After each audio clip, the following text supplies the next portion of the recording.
कैसे आपके mom and dad को स्कूल के गेट तक भी लाना आपको भारी पड़ सकता है। क्यों? अगर आप स्कूल में खुश भी होते हो तो आपको जेल में भेज दिया जाता था। भाई ये वीडियो ना बहुत बहुत मजेदार है, तो इस पे 3 गिने तक लाइक कर दो।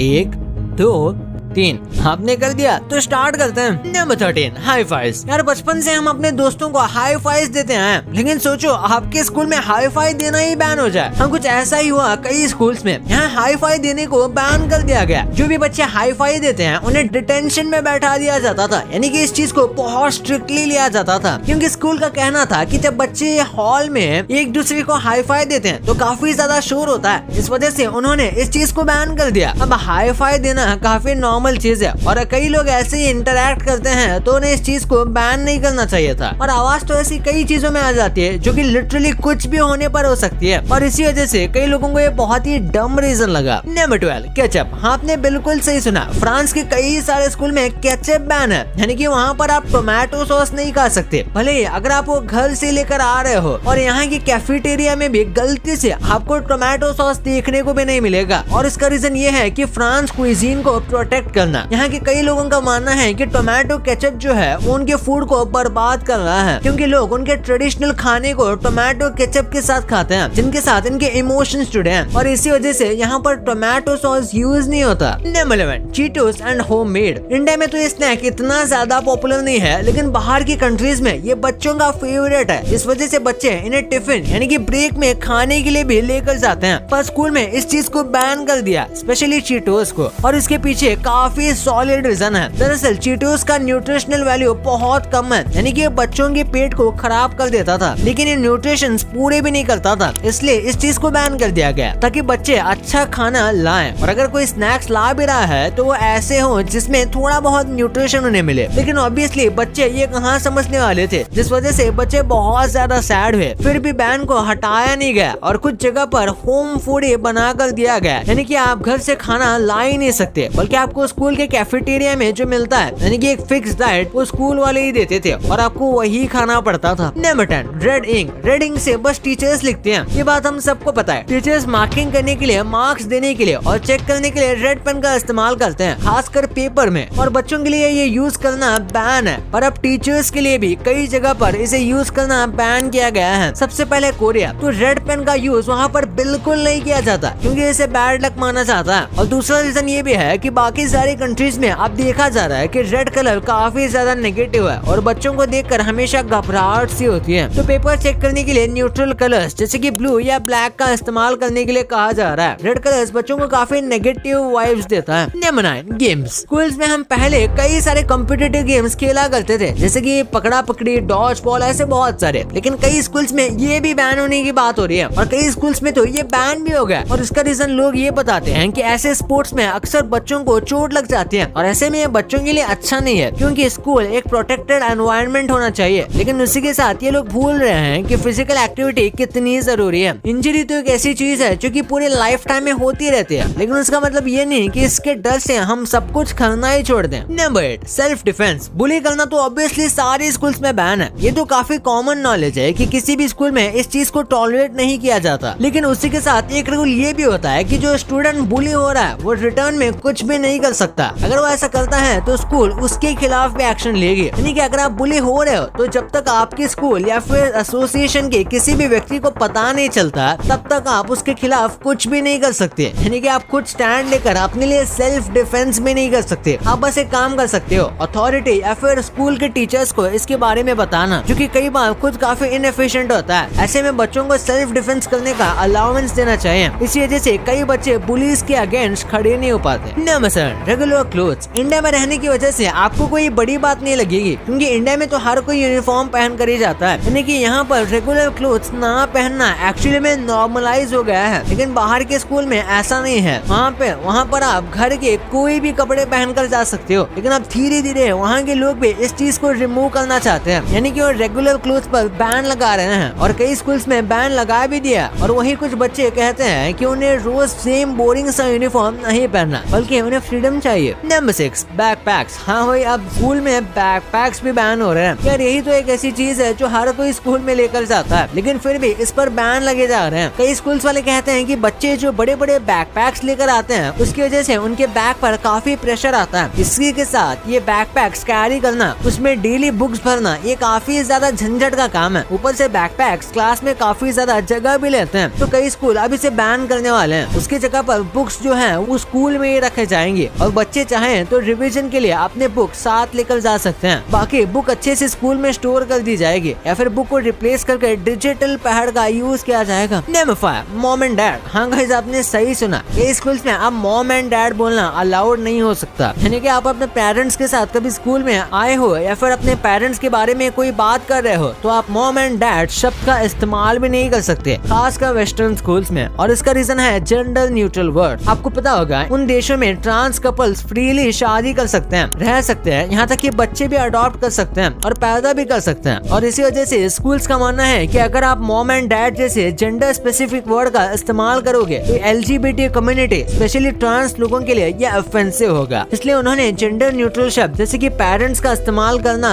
बंद कर दिया है। Number 4 Fiji drinks. फिजी या फिर एनर्जी ड्रिंक्स जो है वो स्कूल में बैन होती है, इसे आप लेकर नहीं जा सकते। और इसका भी काफी ऑब्वियस रीजन है कि बच्चे जो होते हैं वो फिजी या फिर एनर्जी ड्रिंक्स का इस्तेमाल कर सकते हैं क्लास को डिस्टर्ब करने के लिए। जैसे कि अगर वो ड्रिंक को शेक करके खोल देंगे तो पूरी क्लास गंदी हो सकती है। और इसी के साथ एनर्जी ड्रिंक छोटे बच्चों के लिए उतनी भी हेल्दी नहीं होती। इन सब रीजंस की वजह से इसे बैन किया गया है। अक्सर स्कूल में फ्रूट जूस या फिर मिल्क शेक ही अलाउड होता है। Number 3 holding hands hugging. Asia के कई स्कूल्स में अफेक्शन दिखाना बैन है, जैसे कि हाथ पकड़ना, हक करना और ये सब, क्योंकि उनका मानना है कि इससे बच्चे अपनी पढ़ाई पर फोकस नहीं कर पाएंगे और उनका एकेडमिक ईयर खराब हो जाएगा। इसी के साथ वो ये भी कहते हैं कि इससे बच्चे बिगड़ जाएंगे, इसलिए स्कूल के अंदर इवन ब्रेक में ये सब दिखाना सही नहीं माना जाता और ये सब कुछ बैन है। पकड़े जाने पर डिटेंशन, स्कोल्डिंग, यहाँ तक कि पेरेंट्स को भी बुलाया जाता है। लेकिन ये सब चीजें वेस्टर्न स्कूल्स में नहीं है। यहाँ पर अफेक्शन दिखा सकते हो क्योंकि उनका मानना है कि ये बेसिक ह्यूमन नेचर है। हैंड होल्डिंग, हग, ये सब काफी नॉर्मल होना चाहिए। Number 2 best friends. हाँ गाइस, अब बाहर ही आती है बेस्ट फ्रेंड की। कई स्कूल में बेस्ट फ्रेंड बनाना अलाउड नहीं है और ये बहुत ही ज्यादा अब्सर्ड रूल लगा मुझे, क्योंकि स्कूल जाने में हम जितना पढ़ते नहीं उससे ज्यादा मेमोरीज बनाते हैं अपने फ्रेंड्स के साथ। और शायद यही एक रीजन है कि कुछ स्कूल में बेस्ट फ्रेंड या फिर ज्यादा बेस्ट फ्रेंड करना बैन किया गया है। यहाँ पर यूजुअली बच्चे बस पढ़ने आते हैं, पर जाहिर सी बात है हम ह्यूमंस ऐसे काम नहीं करते, जिस वजह से इस बैन को बहुत ज्यादा जल्दी हटा भी दिया गया। Number 1 balls. जैसे कि हमने पहले बताया कि गेम्स खेलने पर बैन लगाया जा रहा है,